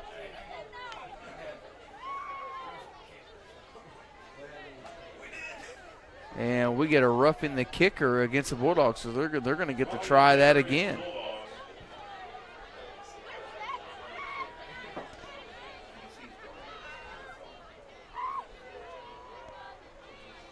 We're trying to look at the replay here to see what happened. It got just out of the frame because they were following the football. Yeah. We couldn't see exactly what happened. They are going to go ahead and go for 2 now. Say they're going to give this to Harrell probably. And he's able to stretch it across the goal line. Actually, wasn't Harrell, that was Jarrett. Jarrett. We called his name a few times tonight. We have. 2-point conversion is successful. Makes it 36-0 here with a minute 38 left in the third quarter. Last thing, Jeff, on this, we've been kind of talking the last couple of minutes about the positive things happening in and around our community. And also yesterday, Brent Mullen, the school resource officer, which I know that, you've got a good relationship with. He's got a great relationship with our students and our administrators all across the district. But he was awarded, I think it was the Hero Award, correct? I can't remember the exact title. Yeah, of it. the exact title, but he was in Springfield for that ceremony. Yeah, so congratulations to Officer Mullen for that. Very well deserved. He does a lot for our community and our school and our students, so we really appreciate him. And he's also one of the founders of the Bulldog Pantry and is very involved in that program.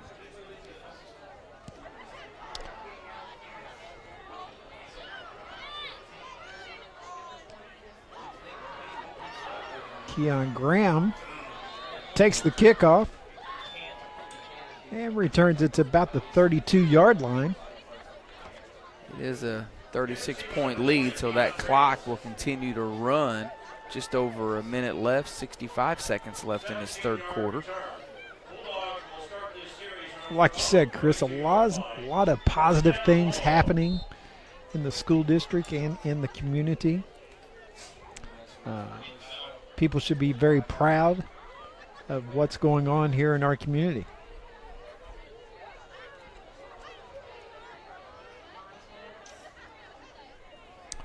McClinton with the run, and he is stopped before the line of scrimmage. Poplar Bluff up big on Hillsboro, 33-14, so that's a team that's right in front of Sikeston. Hillsboro, the 4 seed right now. They're losing to Poplar Bluff, 33-14. Haven't seen a Festus score or a DeSoto score. Trying to find that out for us also. Oh, just as I say that.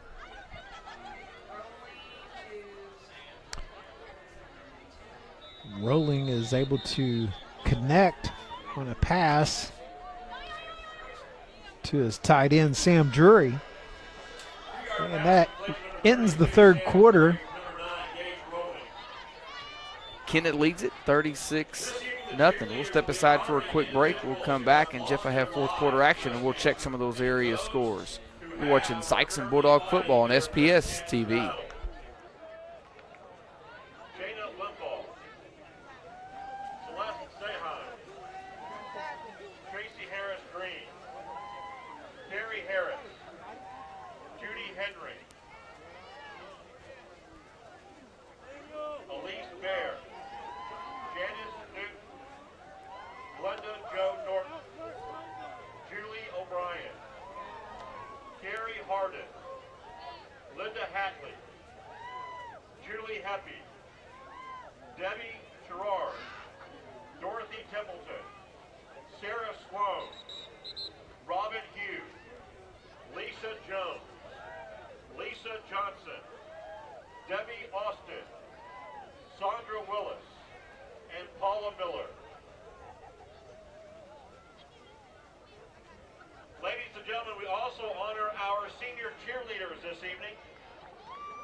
Started the fourth quarter. Gage is scrambling around. He's picking up some yardage down the sideline here. Looks like he picked up the first down. Yeah. Well, that is all Gage right there. As he didn't have anything. Ball was fumbled away. He was able to scoop it up and pick up a first down. So, Jeff, we were talking about area scores. DeSoto is losing in their game to Potosi by a score of 20-14. And Festus is losing to Troy 31-7. So we said those four middle teams in number 3 through number 6, all four of them are all losing right now. Pass is incomplete. Sam Jury couldn't quite bring that down. Jury's another one of those seniors that were honored before the game. Sam's had a very good senior year. You know, at the beginning of the year, you would, you think more of Sam, defensively. He's one of your linebackers, makes a lot of defensive plays and tackles, but he's really flourished. I think this year's really improved from his tight end position. I agree 100%, Chris. He's done a nice job receiving the ball this year. Run up the middle by Moore. He picks up a yard, brings up 3rd and 10. I know the Bulldogs haven't had probably quite the success as, they would like to have, or fans would like to see this year. 3-5 record right now, but I've seen a lot of young players out there playing not just tonight but all year long, and I have seen some steady improvement since game 1 in this Bulldog football team. Yes, I agree with that, Chris. Beginning of the season, you saw a lot of mistakes by the Bulldogs that you do not see here in the later stages of the season. You see a lot of individual improvement. You see guys still working hard. Yeah, it's a long season. No doubt about it. But Bulldogs had, bad habit of turnovers early in the season. You go back to that first game against Vashon, even though Sikeston won, they turned the ball over 7 times that night. Yeah. Numerous penalties, and they've cleaned a lot of that up. Now, we've had a couple turnovers here tonight, and you're going to have some, but for the most part, we've really seen some steady improvement in this team. Returned by Harold on the punt return. He took it all the way back to midfield, just over the 50-yard line, and Kennett will do have a flag on the play back here. Flag on the play. Way back here, it looks like might be on Kennett. They are going to say it was a block in the back against Kennett, so all that for nothing. Clock continues to run. 8:40 and counting here, fourth quarter action. Now back to the improvement topic that you were talking about, Chris. That's a credit to the coaching staff as well. They have stayed positive with this Bulldog team. Kept coaching them throughout the week during these practices leading up to the games. So you have to give credit to the coaching staff and, of course, the players who have continued to progress throughout the season. No doubt about it.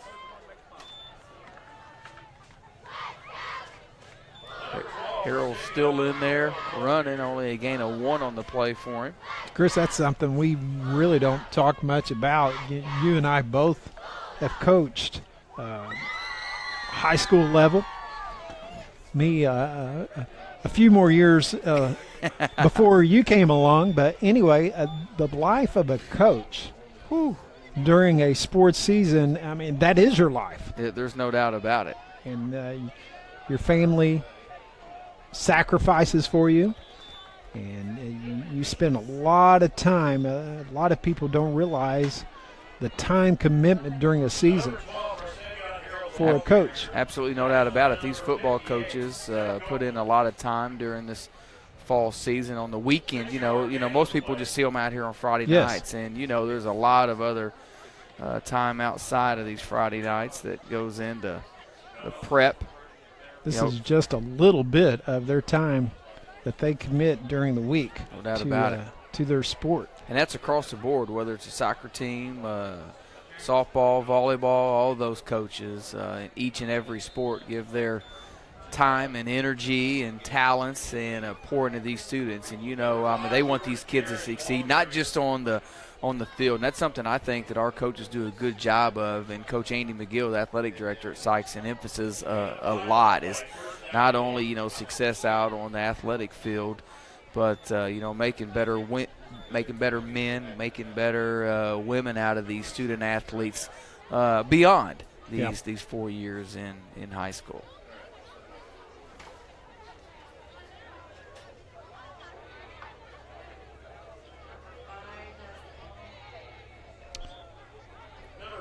Pitch out to Jarrett, who takes it around the left end for a pickup of about 5 yards. Clock still running, just under 6 minutes left in this ball game. 36-0 Kennett, who has lived up to their reputation as being a very, very good football team. And you can see why they are state ranked. Yeah, as we said a couple different times tonight, coming in 8-0 record, ranked in Class 3. They're going to win their district. Probably. That'd be my I would say so. Thought.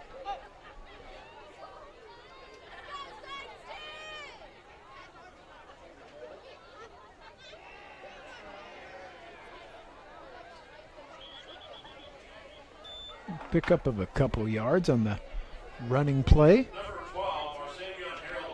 Harold's still in there, running hard. Say, I'm a little surprised Harold's still in there. 36-0. Getting ready to go inside 5 minutes, I'd be resting them up. But that's why I'm up here. There was a flag. Looks like it was going to be procedure against the Indians. Legal procedure against Kennett.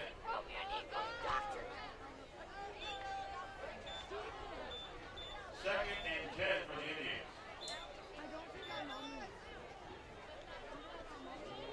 Brings up 2nd and 10 for the Indians.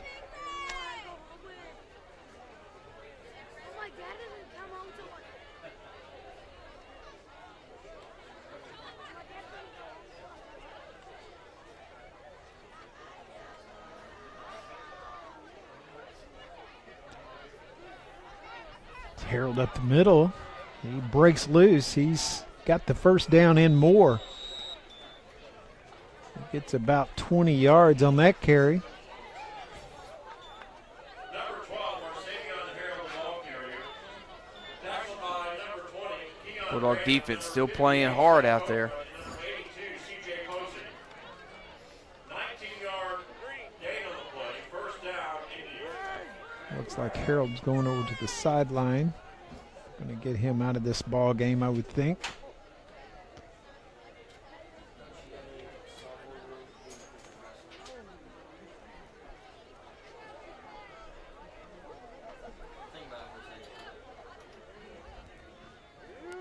quarterback keeper. And quarterback keeps going strong, trying to get to that first down. Might be... It'll be close to a first down, isn't it? Close. Looks like they're going to mark it just short. About a half yard short. Tackle by number 9, Gabe Bowling.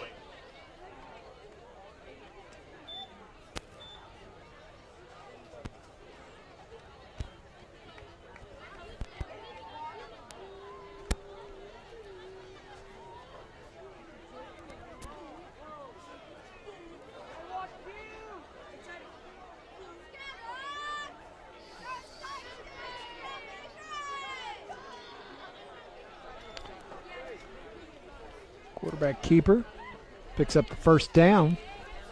2.5 minutes left of this game. They took Gage out. Probably going to be the end of his night, his senior career here. He's had a very good senior year. I think that's a smart move. No need to have him out there these last 2.5 minutes. No. Yet you need him at full strength next week going into that first-round district matchup. And it's a first-round matchup that the Bulldogs can compete and win. Absolutely. We talked about it. Those number 3 through number 6 all very even. very even, within a couple points of each other. We're going to get a timeout on the field with 1:55 left. That'll give us a little bit more time to talk about some of these seniors. As we said, Gage came off to the sideline. He's sitting over there right now. We've talked about Sam Drury earlier. Seth Copeland, a heck of a year defensively. Yes. By Copeland. Yeah, Keon Graham is Mr. Do-It-All. He's out there on offense, out there on defense. Some of the guys you don't hear a lot about, those linemen, Grant Stoner, Caden Wilburn, Leighton Jenkins. Most of those guys are multiple sport athletes out there on the offensive line, defensive line. Charlie Boyce also. Charlie, one of the defensive ends for the Bulldogs. So, you got some seniors out there, Jamarlin Moore, Aeneas Moore. Those guys, they'll get some carries in those slot wide receiver positions. And Nathaniel Vaughn also sees some time out there. Brian Jasper, another big part of this Bulldog defense. So, a lot of young talent for the Bulldogs that will have some work to do during this off season. But, so there's a lot of positives going on, but, just like to tip our hats as the seniors are probably paying their last game here at Public School Stadium. Unless something crazy happens and the Bulldogs move up a spot, I don't know how that can really happen after this loss. But, the other teams are losing too. I don't know how all that Misha formula works and everything. It's a complicated formula. Yeah, you got to think we're probably on the road. We were on the road coming into tonight, and you're going to lose here tonight, so you got to think you're on the road. Not sure who the opponent will be. Our best guess is Hillsborough or Festus, but pay attention to the Sikeston Athletic Twitter account and football account, and they'll let you know who to follow for next year as we'll go inside a minute.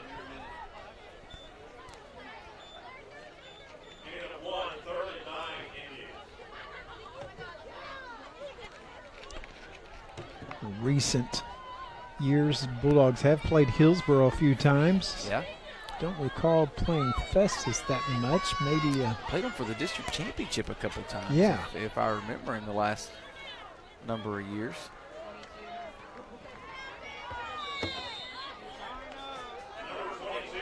That could be the last play. Kennett does not have to snap the ball again if they don't want to, as the game clock goes inside 15 seconds. The play clock's at 27, so Bulldogs Kennett do not have to snap another play, and that will bring us to the end as the clock goes to 0. Sikeston will lose it here tonight on senior night. The final, Kennett 36, Sikeston 0. So again, we've been talking this fourth quarter about a lot of the positives and the improvement. Tip our cap to a lot of these seniors, but Jeff, we'd be remiss if we didn't take a second to talk about Coach Beidler and his students and, the team that he puts together. They give their time.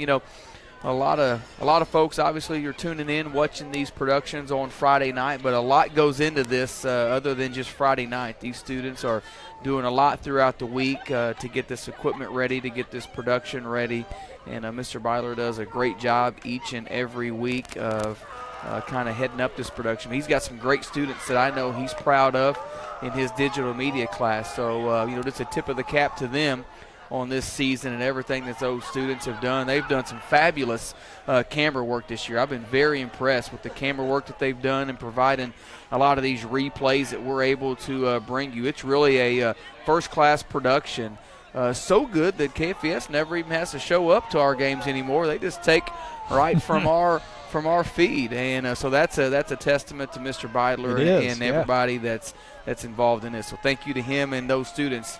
Again, and Jeff, thanks to you being up here each and every game. So that will wrap it up. Kennett moves on to 9-0 on the season. The Bulldogs fall to 3-6.